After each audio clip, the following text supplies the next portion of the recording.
बैंगलोर। नाम सुनते ही एक चमक दमक वाले मॉडर्न शहर की तस्वीर बनती है।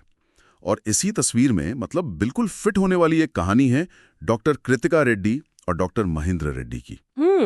कृतिका 28 साल की एक बहुत ही टैलेंटेड त्वचा विशेषज्ञ और महेंद्र एक जाना माना कामयाब गैस्ट्रो सर्जन। एक पावा कपल जिसे कहते हैं। हाँ बिल्कुल, स्मार्ट, सफल, दिखने में परफेक्ट। मई 2024 में उनकी शादी हुई। और क्या शादी थी, बहुत भव्य। कृतिका के परिवार ने करीब 5 करोड़ रुपए खर्च किए। तोहफे में 3 करोड़ का एक शानदार घर भी दिया। और दोनों का अपना क्लिनिक खोलने का भी प्लान था। हाँ, नाम भी सोच लिया था, स्किन एंड स्कैल्पल। मतलब बाहर से देखने वालों के लिए ये एक मॉडर्न फेरी टेल थी। लेकिन हर फेरी टेल का अंत सुखद नहीं होता। इस चमकती हुई कहानी की ठीक 1 साल के अंदर 24 अप्रैल 2025 को कृतिका की उसी आलीशान घर में मौत हो गई। वजह बताई गई लंबी बीमारी। हाँ, लेकिन सवाल यही है, क्या ये वाकई एक बीमारी का दुखद अंत था या फिर एक ठंडे दिमाग से की गई सोची समझी हत्या? आज हम इसी कहानी की गहराइयों में उतरेंगे, जो भी जानकारी हमारे पास है उसके आधार पर। तो कहानी शुरू होती है 2023 से। कृतिका विक्टोरिया अस्पताल में अपनी फेलोशिप कर रही थी और महेंद्र वो एक सफल सर्जन के तौर पर अपना नाम बना चुके थे। और वो मिले कैसे? कुछ कॉमन दोस्तों के जरिए मुलाकात हुई, दोस्ती हुई और फिर वो प्यार में बदल गई। परिवार वाले भी इस रिश्ते से बहुत खुश थे। सब कुछ एकदम परफेक्ट लग रहा था। बिल्कुल। शादी से पहले कश्मीर की बर्फीली वादियों में एक खूबसूरत प्री वेडिंग शूट भी हुआ। 26 मई 2024 को दोनों ने बड़ी धूमधाम से शादी कर ली। तो ये जो परफेक्ट इमेज थी वो बहुत सोच समझ कर बनाई गई थी। हाँ, जैसे दो कामयाब लोगों ने मिलकर एक परफेक्ट जिंदगी की शुरुआत की है। हाँ, और बाहर की ये तस्वीर इतनी परफेक्ट थी कि किसी को शक तक न हो। लेकिन असली कहानी वो कृतिका की मेडिकल फाइलों और महेंद्र के दोस्तों के बीच हुई बातचीत में छुपी थी। अच्छा। दिक्कत ये थी कि कृतिका को शादी से पहले से ही कुछ स्वास्थ्य समस्याएं थीं।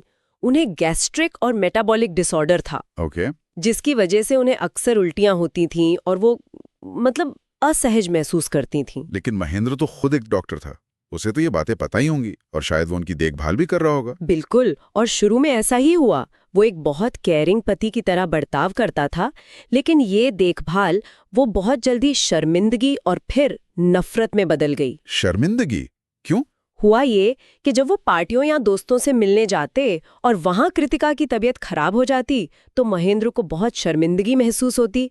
उसके दोस्तों ने उस पर ताने कसने शुरू कर दिए, मजाक उड़ाते हुए कहते, ये क्या एक बीमार औरत से शादी कर ली? अच्छा, तो ये उसके मेल ईगो पर आ गया। ये सिर्फ शर्मिंदगी नहीं थी, इसे एक तरह की नार्सिस्टिक इंजरी कह सकते हैं। महेंद्र जैसे व्यक्ति के लिए, जिसकी पूरी पहचान एक सफल परफेक्ट डॉक्टर होने पर टिकी थी, एक बीमार पत्नी उसकी अपनी इमेज पर एक धब्बा थी।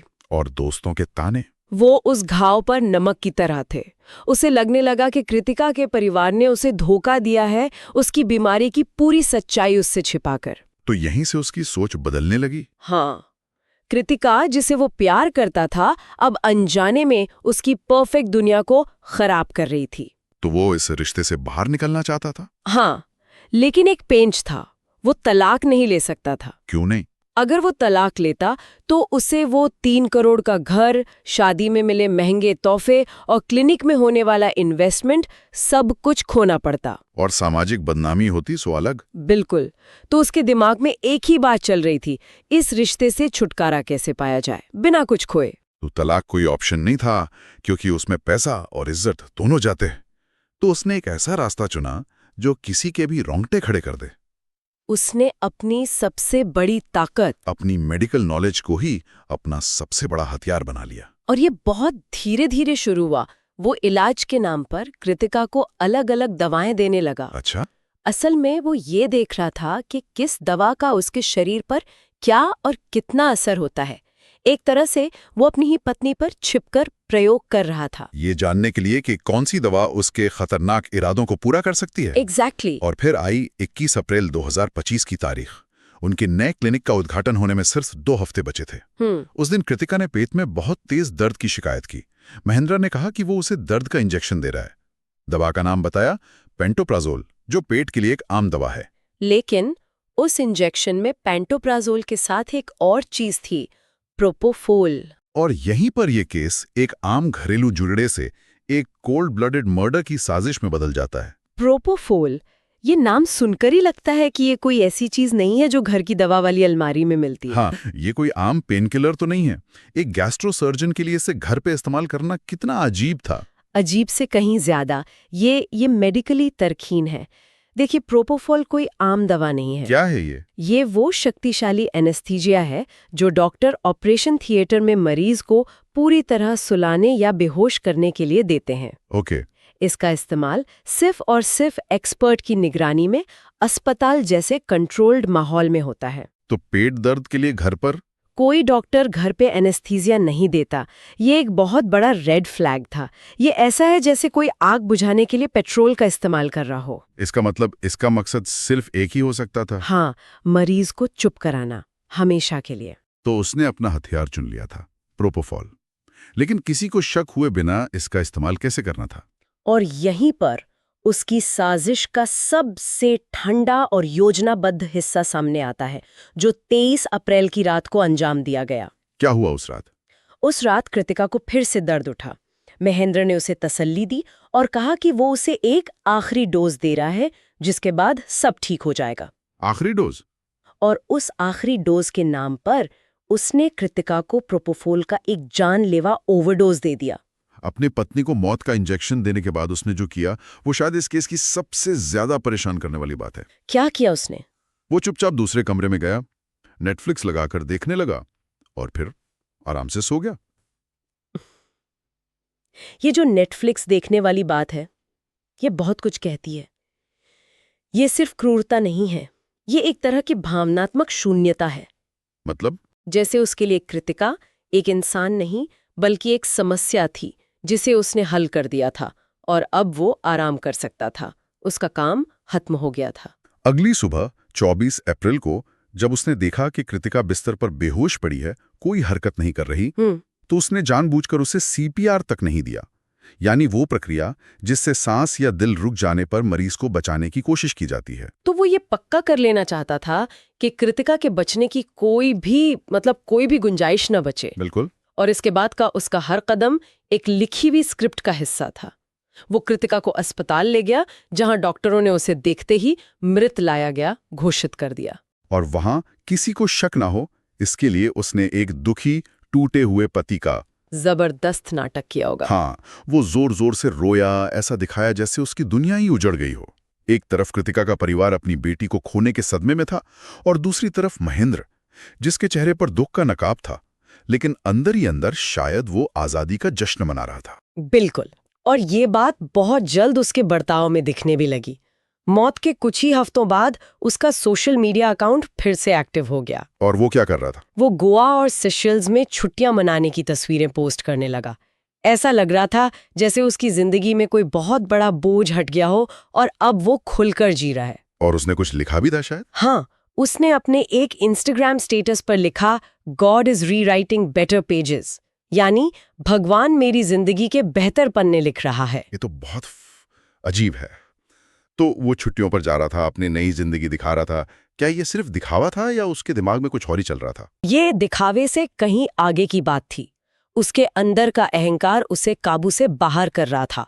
उसे लग रहा था कि उसने एक परफेक्ट मर्डर किया है और अब उसे कोई नहीं पकड़ सकता। और इसी आत्मविश्वास में उसने अपनी कुछ पुरानी गर्लफ्रेंड से संपर्क करना शुरू किया और यहीं पर उसने वो गलती की जिसने उसकी पूरी साजिश को खोलकर रख दिया। क्या गलती? उसने अपनी एक एक्स गर्लफ्रेंड को एक मैसेज भेजा। क्या मैसेज था? उसने साफ साफ लिखा था, I killed my wife for you. मैंने तुम्हारे लिए अपनी पत्नी को मार डाला। एक मिनट, उसने सीधा सीधा मैसेज में ये लिखा? ये तो कोई मजाक जैसा लगता है। हाँ। क्या उसे लगा कि कोई इस बात को गंभीरता से नहीं लेगा? शायद यही उसकी सोच थी।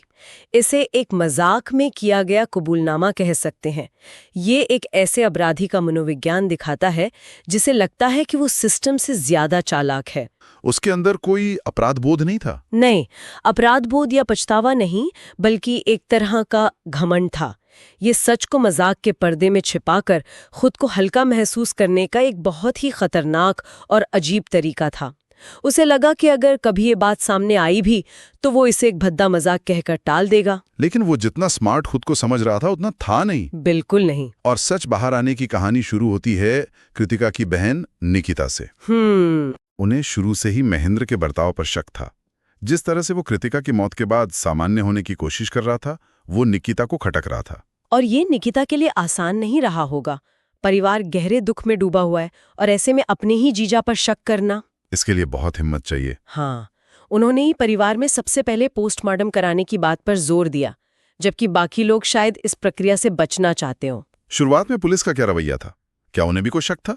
नहीं, शुरुआत में पुलिस भी इसे ज्यादातर एक नेचुरल डेथ या लंबी बीमारी का केस मानकर चल रही थी। अच्छा। सोचिए, एक प्रतिष्ठित डॉक्टर पति खुद कह जा है कि उसकी पत्नी लंबे समय से बीमार थी और मौत की कोई बाहरी वजह दिख नहीं रही, तो पहली नजर में शक करने का कोई सीधा कारण नहीं था। तो मामला शायद बंद ही हो जाता अगर निकिता ने पोस्टमार्टम के लिए दबाव ना बनाया होता। और फिर शुरू हुआ लंबा इंतजार। पोस्टमार्टम तो हो गया, लेकिन फॉरेंसिक साइंस लेबोरेटरी यानी FSL की रिपोर्ट आने में करीब 6 महीने लग गए। ये 6 महीने कृतिका के परिवार के लिए बेहद मुश्किल थे और इस दौरान महेंद्र मणिपाल जाकर अपनी प्रैक्टिस कर रहा था, अपनी नई जिंदगी जी रहा था, ये सोचकर कि वो बच निकला।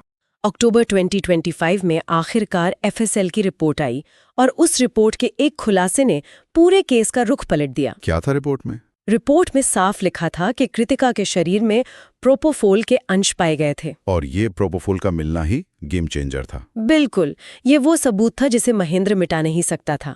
विज्ञान ने उसकी कहानी का झूठ पकड़ लिया था। हाँ, क्योंकि ये दवा घर पर दिए जाने का कोई कारण हो ही नहीं सकता था। कोई मेडिकल कारण नहीं था और ये सीधे सीधे महेंद्र की तरफ उंगली उठा रही थी।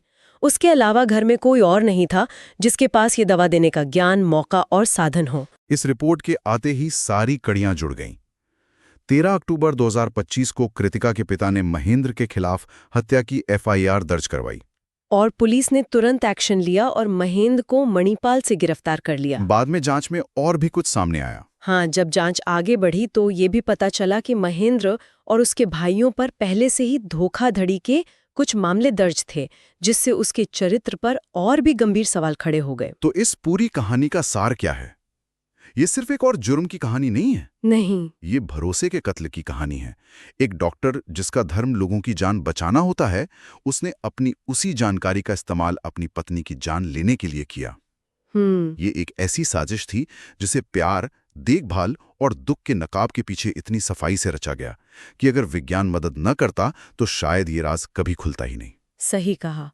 और ये मामला एक बहुत ही महत्वपूर्ण और परेशान करने वाला सवाल हमारे सामने छोड़ जाता है। क्या? जब समाज के सबसे भरोसेमंद पेशों में से एक यानी डॉक्टरी का कोई व्यक्ति अपने ज्ञान का इस तरह से गलत इस्तेमाल करता है, तो ये विश्वास की बुनियाद पर क्या असर डालता है? ये बात तो है। ये हमें याद दिलाता है कि किसी व्यक्ति की बाहरी छवि, उसकी सामाजिक प्रतिष्ठा, उसकी डिग्रियां और उसकी असली पहचान में जमीन आसमान का अंतर हो सकता है। और शायद सोचने वाली बात यह भी है कि वो कौन से सामाजिक दबाव या व्यक्तिगत असुरक्षाएं होती हैं जो एक पढ़े लिखे सफल इंसान को इस हद तक गिरा सकती हैं कि वो प्यार और भरोसे जैसे रिश्तों को भी एक बोझ समझने लगे। बिल्कुल। ये केस हमें उन चेहरों के पीछे छिपी असलियत को देखने के लिए मजबूर करता है जिन पर हम अक्सर आंख बंद करके भरोसा कर लेते हैं।